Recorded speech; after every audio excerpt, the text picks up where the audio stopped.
show, and this morning we have the distinguished Mr. Willie Hereford here with us. Yes, and Mr. Hereford is just a gem in the Huntsville community, and so we just feel really privileged to have him on the show today.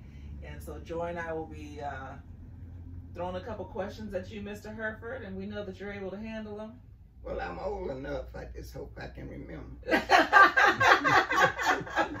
I think you will. I think you will. Well, Mr. Hereford, you are known for being the dapper dude, the man that looks like GQ all the time, and you always have your hat and you have your crisp suit. And I was telling you this morning that you look like a brand new copper penny. So, what does that mean to you to be able to dress like this all the time? Because this is your attire pretty much all the time. Where does that come from? Well, a lot of times people say if you got it, use it. Okay. So I have it, and it's a blessing to have these things because I have six nephews. Okay. Yeah. And when they outgrow their clothes, they give them to the uncle. Oh, they do. You get the hand-me-downs from the nephews. I love awesome. that. That's why you're always looking so sharp. Okay. Yeah, out of those 5 nephews, now a couple of them I wasn't able to wear their clothes because they got the more food than the rest of them. I love it. I love it. Okay. Well, I have to say, I love your signature tie. And I want to know, when did you start wearing your tie like that? And does that represent any era to you? Or Yes. Okay. I noticed at church, we have some kids at church, they wear the neckties and they have this knot in it, Yeah. you know. Yeah. Then and they bring the ties to church for some of us to, because most of the kids now, they just know. with their mother. Right. There's no man there, you know. Okay. So Okay. us men's at the church, we tie those ties, Okay. and then they get so knotty up and everything. But this way, you lap it over, and so when you take it off, it's still straight. It's easier, you mean, to get on and off, and it's still. It doesn't have the wrinkles and all that. Yeah, so it's smooth. So This is Yeah. smooth. It's smooth like Mr. Hereford. It's Mr. smooth. Hereford is smooth all the way. When I just want to say, I want you to look at our signature color for Meet Me in the Middle is this teal, and I just want you to know this man, without knowing that, matches There he He is just so perfect, and we're just like, I'm so excited when he walked in my front door. Well, I was up till 3 this morning, trying to figure out how did I get here?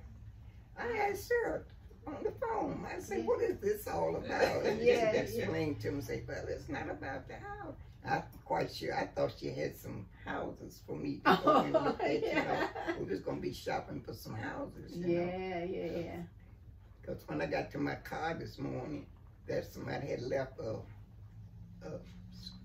sign on my windshield. Yeah. It said houses for rent. Oh, okay. But see, there was rain on it. I had to ease it off. Yeah. Then when I got in the car, I got me a piece of paper and put it down on my seat.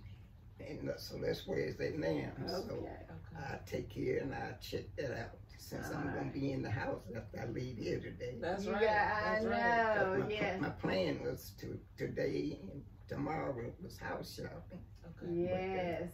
So you all pray for him. He's Yeah. going to find him a new place with a garage. It'll be time to go home. Okay. All right. Well, I tell you what. Here's what we're going to do. We're going to try to do like maybe 2 or 3 10-minute segments. Okay. So we'll just kind of dig in with a few questions, and you'll remember them. I know you will. I got them written down if you need them. But you have lived here in Huntsville. Well, where were you born? I was born here in Huntsville. Okay. Really out at on the property of Alabama A&M. Oh, really? Okay. They used to have some little red houses out there for the workers. Okay. And I thought my daddy must have been a part of it. The house came up for rent or something. Uh-huh. It was a short while. I think I was about 4 years old then. Then we moved from there on Pulaski Pike. Okay. Then we moved from Pulaski Pike. I had a little red wagon. Okay. I remember pulling my sister in the wagon to Home Street. Okay. To another place, which it was belongs to the Haddons. It was kind of an apartment building. Uh-huh. And we moved from there to 843 Home Street, right next to where Garvin's Feast store is, Yes. where the radio station is at now. Exactly. Okay. So that was the home place. That was the home place. Okay. Okay. So let me ask you this. When you were about 20 years old, think about that for a minute. What was this area? What was the climate like? What was the world like when you were 20 in that time period?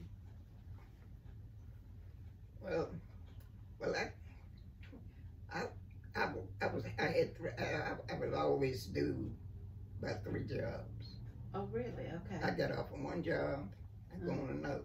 Okay. Got off another job, I go on another. Okay. And by then I was in cab business. I Okay. ended up with 3 cabs on down at United Oh, Cab that's Company. right. Okay. And they ended up, we were merged together with United Deluxe. Okay. And when I got married when I was 25. Okay. So between that 20 and 25, I was making preparation to get Okay. married. Okay. And that meant that I knew how my daddy was about my mother. Uh-huh. He didn't want her to work. He was the man, the breadwinner. Mm-hmm. Mm-hmm. And mother took care of the kids. Yeah. The washing and ironing between her and my grandmother. Right.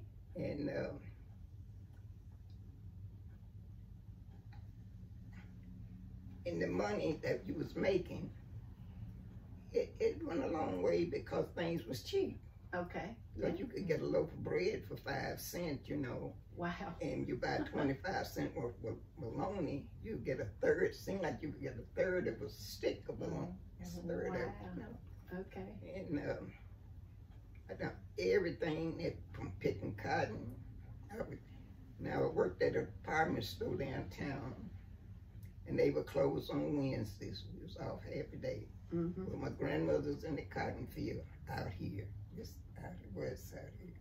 Okay. I would walk to that cotton field and pick cotton until we needed it. Okay. Never could get 100, but I was there. That money, I saved it. When I was in school, I got out of school. I caddied out at the country club. $2.50 a round. Wow. I wouldn't take my money every day like the other guys. I had them to keep my money. So I would have $12 and something at the end of the week. That was your way of saving a little bit and not Saving spending money. it as soon as you got it. Okay. Smart man. And when I was working for Clark Sedman, I ended up a cook out there. Clark Sedman is right on the corner of Holmes and Jordan Lane. And I was making $22. He started me off with 20, and they gave me extra $1 for being a straw boss. So that I kept $1 and saved the 20. That was a lot of money back then. Yeah. And that 20, my aunt and uncle was next door to us. She was a school teacher, and my uncle, with my grandmother's brother, was next door to us. He worked, he was a cook at Russell Erskine Hotel too. And also my daddy was a cook at Russell Erskine Hotel. Well, I would get that $20 bill on Sunday nights after we got paid working from 8 to 8. I would get that $20 over to my aunt's house, and finally got up to around about $200. So she told me, she called me Junior. Junior, you're gonna have to open up a bank account. Oh. She said, we don't like to have that kind of money around the house. So they got me downtown and opened up a bank account. And from then on, I've been putting my money in the bank. Goes to the bank. That's awesome. Okay. And I ended up working at the Russ Erskine Hotel. Okay. And I done everything in that hotel but put my feet up on the boss's desk. I was a maid, I parked cars, I washed cars. Whatever they needed you to do. Anywhere to run the laundry, whatever, the whole thing. For probably $36 every 2 weeks. Okay. $36 every 2 weeks. Wow. Okay. Wow. So what was it like for a black man when you were in your 20s, growing up in the South here? Well, when I mentioned about working at the store, department store downtown, we had the black and white water and these fountains right next to each other. I had to clean both of the faucets. Oh yes. And I had to push broom, kept the floor clean.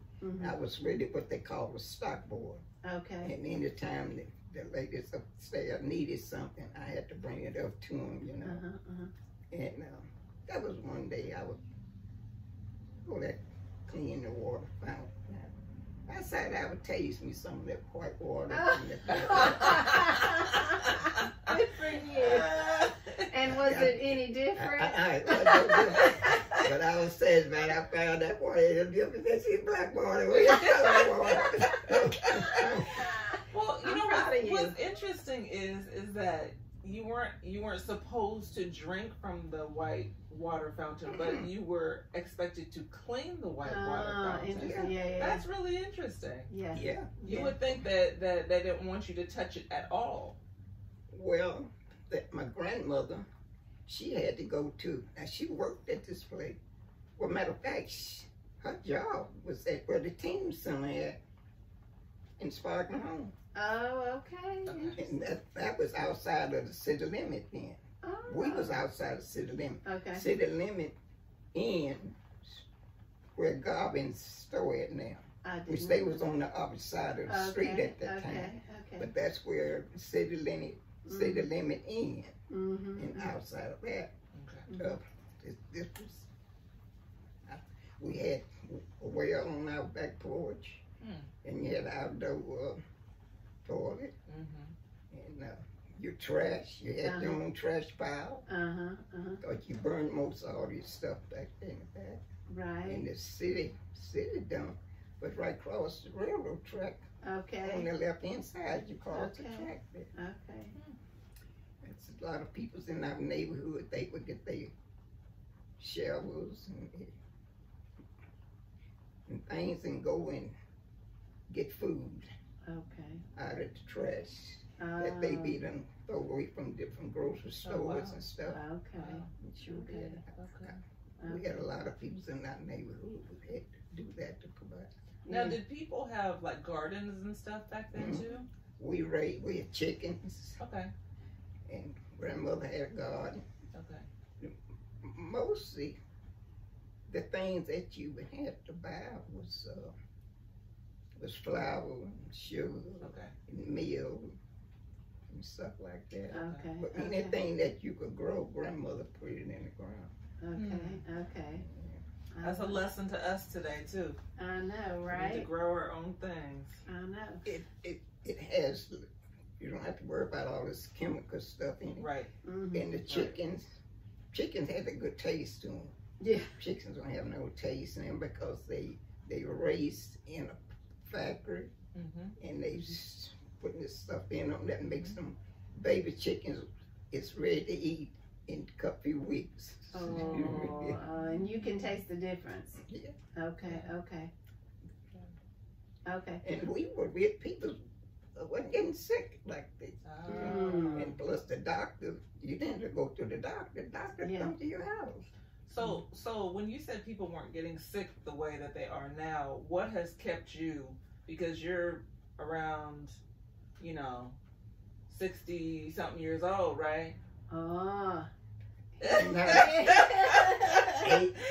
86. You're 86. 86. Okay, Oh. excuse me, pardon me. 87, December 23rd. Really? Next month, he's gonna be 87. And I mean, your skin is beautiful. Yeah. And what has kept you going all these years?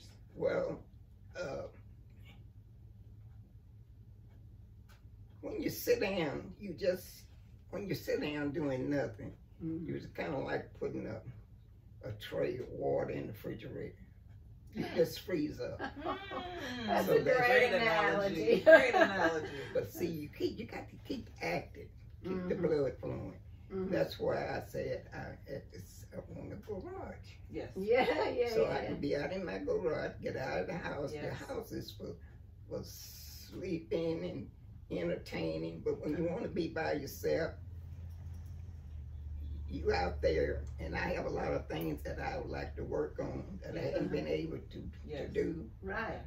And that's what keeps you healthy, is doing something and not active. just sitting there and freezing up. Right. I love that. I know. I never thought of that before. That's good. I love that. see, that's what happened to a lot of people when they retire from their jobs. It's nothing to do. Yeah. Sit around. Yeah. And then what? Then they end up getting don't sick live and too they don't long. live long. I know. Right. Because they used to being out with other peoples and things, you know, that the children's is gone and things like that. And so you need to have something to look forward to. Right. Where you make it through that to that next day, but you still look forward to it. Right. Well, we're going to take a break for just a minute, and but don't go away. We're going to come back with another segment with Mr. Hereford, and we're going to ask him some tougher questions.